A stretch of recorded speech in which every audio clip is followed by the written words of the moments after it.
What are some disturbing facts you wish you didn't know? Story 1. That your organs know where they're supposed to be and move on their own. During surgery, doctors will just stuff them back in and they'll rearrange themselves back to their proper spot. Also, the one about your main body's immune system not knowing your eyes is a thing. And if it learned about them, they would be considered foreign objects and be destroyed. Messed me up pretty bad because I've always had eye problems since I was a kid. Sitting here going, is today the day I go blind? Story 2. There's some crazy story about under the radar suitcase nukes from the Soviet Union that disappeared. Back in the 90s, there was a 60 Minutes or similar show where hidden cameras were used to one. Get into former Soviet nuke facilities by simply paying off soldiers that hadn't been paid in months with as little as a carton of cigarettes and a couple Playboy magazines. And 2, inquire about purchasing nukes and other fissile materials. In the case of the latter, the price was disturbingly low, like a few grand in US currency equivalent.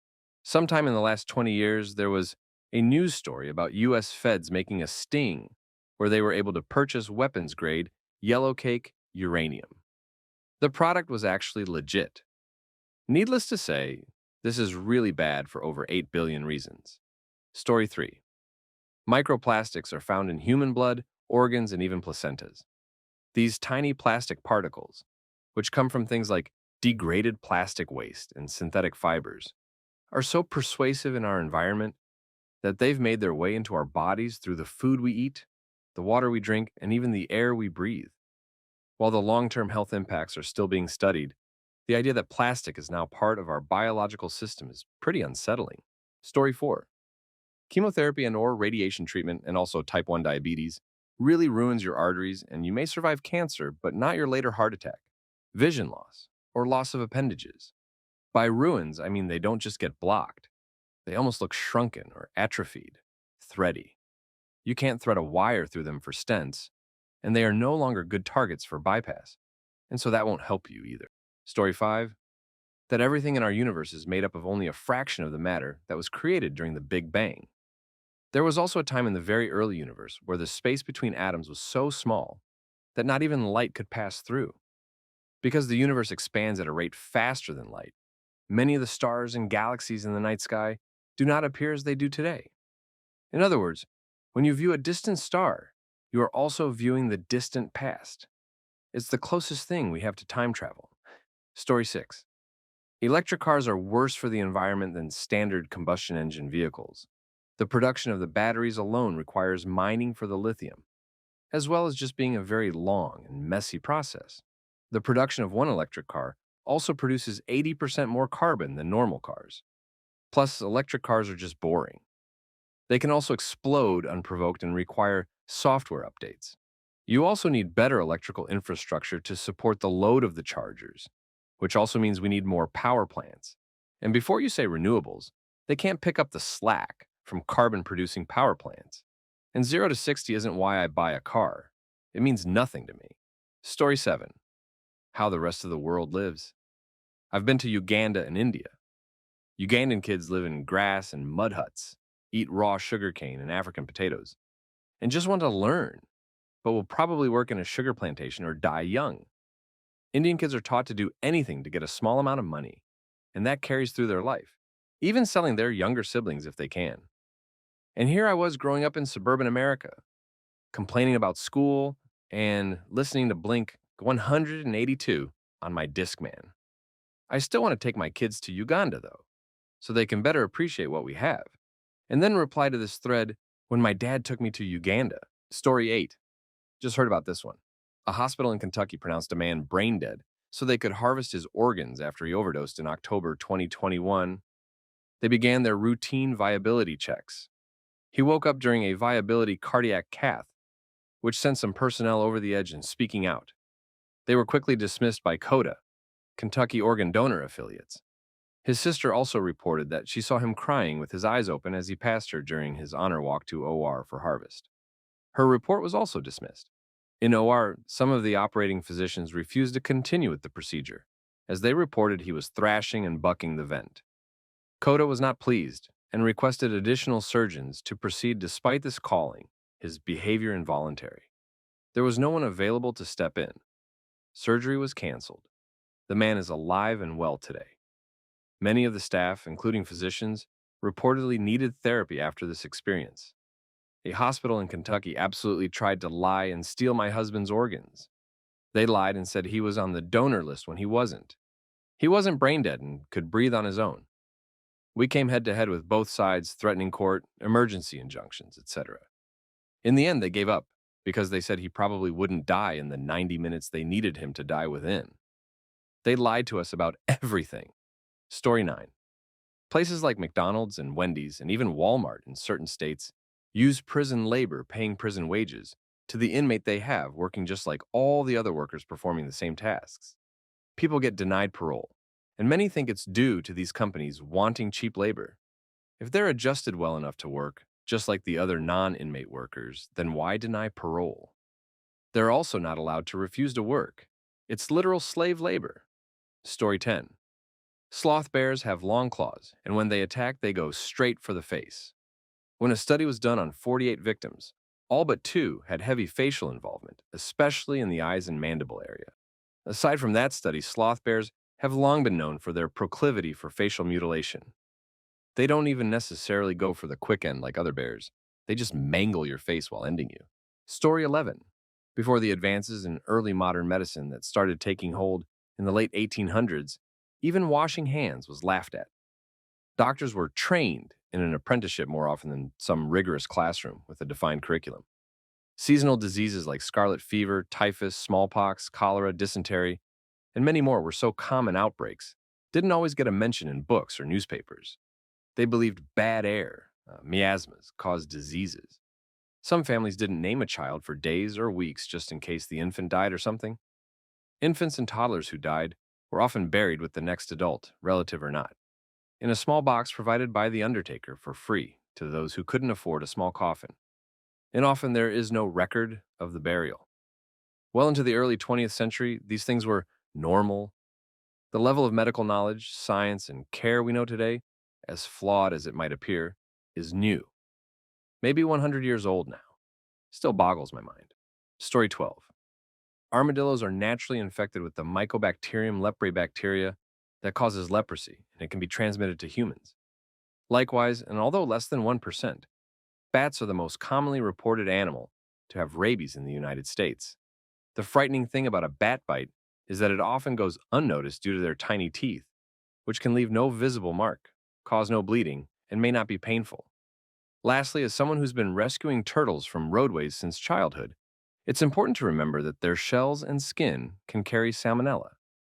Always protect your skin by using a barrier before handling a wild turtle, and be sure to wash your hands thoroughly afterward. Story 13. A disturbing fact I wish I didn't know is that a lot of makeup and skincare products have been tested on animals in really cruel ways. I didn't realize how common it was until I looked into it, and now it makes me feel guilty whenever I buy something new. It's awful to think that animals suffer just so we can have beauty products. Story 14. Everything about cancer. It doesn't care who you are or what you've done. You could smoke like a freight train every day of your life or never touch a cigarette. You could be young, old, in the best shape of your life, or the worst. It doesn't care. It will subject you to the worst kinds of pain imaginable and make your loved ones feel completely powerless to help you. As far as we've gotten in medicine, the only way to treat advanced stages of cancer is to essentially set your body on fire and hope the cancer dies first, be it through chemo or radiation. Story 15. All bread in the United States, except for a select few that you don't find at your average store, contains L-cysteine to prolong shelf life. The L-cysteine is derived from human hair, so U.S. companies literally buy hair from China to produce it. It is hair from barbershops and salon floors. U.S. food is appalling. Same people who approve of this kind of corporate crap are the same ones saying to not drink raw milk. Become ungovernable. Drink raw milk, eat eggs, and put homemade butter on your homemade sourdough. Story 16. When my body falls from a building, they don't go splat, they bounce, unless it's a very, very high fall. Also, if you're driving over 80 kilometers per hour and hit a horse or large animal, you can inhale its intestines and suffocate on them. Some factual stories from my ex-police father. When I was a paramedic, I responded to a call of a vehicle versus moose. The car was a low sports car, so it hit low into the moose's gut and tore it open. There was so much half-digested swamp grass and crap, completely covering the inside of the car. The driver and his dog were completely covered and soaked in it. His lungs were clear, although there were likely some that got in there. But it was his eyes that were the biggest problem. Well, that and the cold exposure, as the warmth from the moose insides wore off, and the cold night air started getting to him. I spent about 20 minutes per eye, cleaning them out from all the grass and crap. We also had to cut off all his clothes and get him cleaned up and warmed up in the back of the ambulance. The police showed up and one officer took the dog back to their station to get it washed up as well. What a terrible smell that was. The next day back at home, I sneezed and could still smell some sort of residual moose gut smell. You can also get knocked off your feet, literally, as in hit by a car and your feet stay with your shoes, but you don't. My husband also said he went to a train V person and they had to walk the track for pieces and parts. He thought he saw someone standing on the edge of the woods. Nope. It was a face hanging in a tree. I'm ever so grateful he retired before smartphones were a thing. Story 17. The sheer power and devastation of hurricanes. I watched an interview with people who survived the Labor Day hurricane of 1935. Their accounts were just awful. Some highlights. One man, who at the time was a teenager, was trying to get to their storm shelter out back. He was holding his toddler sister. Once he got outside, debris hit the girl in the head, smashing her head against his face. She died instantly. He said he just stood there, holding his sister's body for several seconds. One man watched their refrigerator fall on top of and pin their mother, breaking her back and paralyzing her. She was alive when he left her. People climbed trees to get away from the storm surge. Once it receded, they had to crawl over bodies caught in lower branches. Several people were wandering around town unclothed afterwards. The storm had stripped them of every piece of clothing. Oh yeah, I was in Gilberto en Monterrey. I was a child, but I do remember. The city started growing and people started living in a dry basin of a river. There was basically a city there. When the hurricane hit the mountains, the people were told to evacuate, but they did not believe it was as bad. I remember telling my parents, "A hurricane is coming." And the generation they were laughed at me and told me to don't bother them. Bodies in trees. The river swelled and people died, caught in trees. A man in an excavator tried to get to another man in a tree. They both drowned. I remember the man in the excavator. A video of people asking for help inside a bus before the river took them. Bodies washed ashore after the river receded. So many people went missing. There was a whole city in the river basin, maybe a week without electricity and water, and then the water came out dirty. It was said that it smelled of death. Story 18. What the inside of my bowel looks like, especially during a Crohn's flare. I have become fully conscious halfway through nearly every colonoscopy I've had. I'm always fully conscious during colonoscopies. They just give me a drug that makes me really relaxed, and I will have limited memories of the procedure afterwards. This last colonoscopy I had, last July, I was given the lowest dose they could give me, and I remember most of it. The specialist walked me through everything they were doing and showed me on the screen what he was up to and explained why he was doing it. It was odd but interesting. They had to remove a few polyps during the procedure, and it was quite odd to see them remove things that are attached to the inside of my bowels, blood and all. Yeah, that's the way the drugs work here too. They often need people to change positions, so it is basically a sedative with amnesia properties. They use them for other procedures too, like popping a dislocated shoulder back in. In 8 out of 11 times, it's not worked at all for me, and I remember everything except the initial insertion, thankfully. You're right. During the times without pain, it is pretty interesting, actually. Seeing part of your own body you normally wouldn't, and watching a procedure performed on it, is kind of fascinating. I think the pumping of the gas to expand the bowel is the most painful part. That might be the inflammation and ulceration and scarring, though, and the removal of the scope is pretty unpleasant. I've had quite a few polyps removed over the last 30-odd years, and you're right, it's a bit strange seeing that happen. You'd expect something like that to hurt. Story 19. How we get our meat. I'm glad they call it pork and beef, which helps separate the animal from food. It's a shame chicken doesn't get the same respect. Haven't eaten meat in over 26 years, been vegan 8.5 years. What's also wild is that most people believe the lies that animal agriculture spreads about animals. That cows are bad mothers and so babies need to be separated. that turkeys and sheep and chickens are dumb, that cows are dumb, etc. I volunteer at a sanctuary and work with these animals, and they are as intelligent and full of personality as dogs, more so in many cases. Many of the rescues are also family units, and the bonds they have with each other are amazing. The sad part is that many of the animals are rescues from the industry, and they have trauma related to the industry. I have so many stories. Story 20. Growing up sucks. When we were kids learning history in school, we thought the worst of mankind was behind us, and we had learned from the past. We learned about environmental threats, but they didn't seem urgent at the time. Then, when we grew up, we learned that no, the world is still as screwed up as it was before, and we have consistently refused to learn from our mistakes. I don't think it's growing up that sucks, but the bills and literal pain that comes with it. If you take those away, being an adult is, at least for me since I had an iffy childhood, pretty good. Independence to do what I want, the adult brain to comprehend many things and think quickly, and being able to go anywhere without age restriction is fun too. Story 21. I'm not sure there is anything that I wish I didn't know.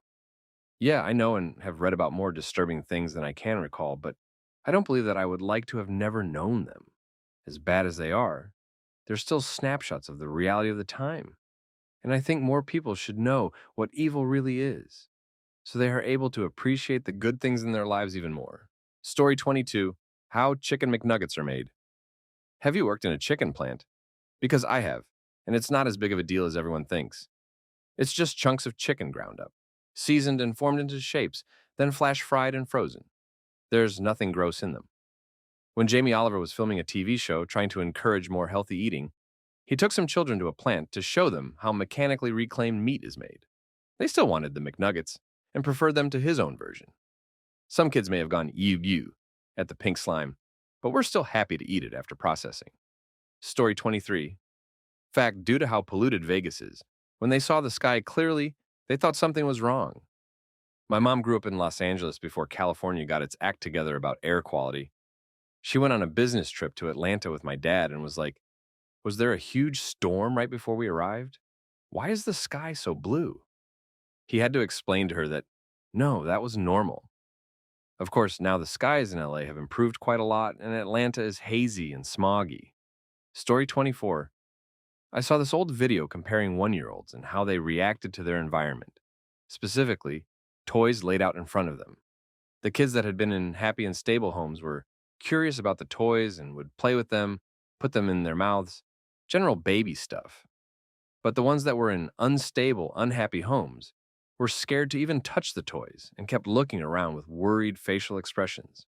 It was heartbreaking to see the difference, and it really shows that the home you grow up in has a huge impact on your life. Story 25.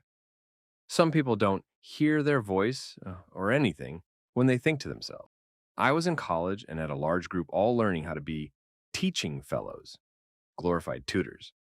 And the speaker asked us by a show of hands to indicate if we hear ourselves in our heads when we think. Most people raised their hands, but some did not. And each group was completely blown away at the existence of the other group. Like I couldn't fathom what that meant to not hear your voice. How do you think? And that minority couldn't fathom us hearing anything in our heads. Crazy. Story 26. During the Antarctic exploration, one of the researchers complained about his shoes being soaking wet. When he took them off, he found out the liquid in his shoes was his decaying feet that liquidized and made a forbidden Slurpee out of his feet and blood. Within a few miles, Mawson's feet became so painful that each step was an agony. When he sat on his sledge and removed his boots and socks to investigate, he found that the skin on his soles had come away, leaving nothing but a mass of weeping blisters. Desperate, he smeared his feet with lanolin and bandaged the loose skin back to them before staggering on. That night, curled up in his makeshift tent, he wrote, "My whole body is apparently rotting from want of proper nourishment. Frostbitten fingertips, festerings, mucous membrane of nose gone, saliva glands of mouth refusing duty, skin coming off the whole body." The next day, Mawson's feet were too raw to walk. On January 13th, he marched again, dragging himself toward the glacier he had named for Mertz, and by the end of that day, he could see in the far distance the high uplands of the vast plateau that terminated at base camp. By now, he could cover little more than 5 miles a day. Story 27. In 1859, the Carrington event happened. This was a massive solar flare that caused sparks and fires from telegraph systems and made the night sky so bright birds began singing and gold miners started prepping breakfast because they thought it was morning. Skies all over the planet erupted in red, green, and purple auroras, so bright that one could read the newspaper as if it were daylight. For the people of the time, the telegraph shocks, sparks, and fires were the extent of the damage. However, we now live in an age dependent on electricity and digital things, and if the same level of flare were to happen today, the world would simultaneously lose GPS, cell networks, and most of the power grid. Every airplane in the sky would need to coordinate a mass grounding without satellite guidance. Most likely, the only way most of us would figure out what happened would be the newspaper the next day. This would be a WMD level event happening across the entire planet. Any astronauts who might be spacewalking would be in trouble. And even in the ISS, NASA only says they probably have adequate shielding inside, but would have precious little time to get inside. The best NASA estimates are that this would cost humanity $1 to $2 trillion in the first year alone, and would likely take 4 to 10 years to fully recover from the damages. Included in this would be replacing many satellites that would be fried.